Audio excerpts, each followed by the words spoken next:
تو اللہ نے یہ میڈیا پہ اتنے لوگ آ گئے ہیں، یہ مشتاق احمد، یہ انضمام، یہ ہاشم آملہ۔ ہاشم آملہ اپنے ملک کا سب سے عزت والا سٹیزن ہے، مجھ سے لمبی داڑھی ہے اس کی میرے پیاروں۔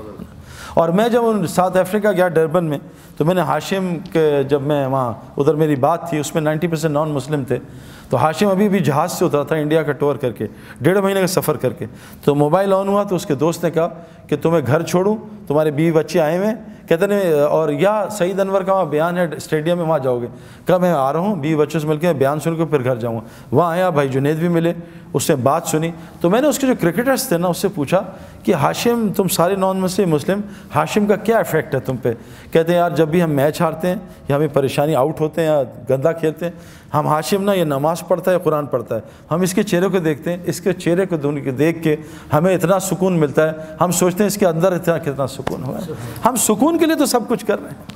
اور بھائی مسجد، مچھلی کا سکون پانی میں ہے، مسلمان کا سکون مسجد میں ہے، یہ کہاں باہر تلاش کر رہا ہے؟ کان کنٹرول میں نہیں آئیں گے۔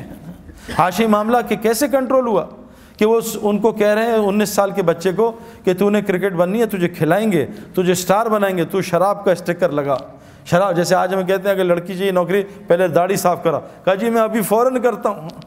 اس نے کہا لعنت بھیجتا ہوں کرکٹ کو، میں اللہ کا حکم نہیں توڑ سکتا۔ آج ساؤتھ افریقہ کا سب سے معزز شہری بنا ہوا میرے پیاروں۔ لَهُ مِنَ الْأَسْمَاءِ مَا اصْطَفَى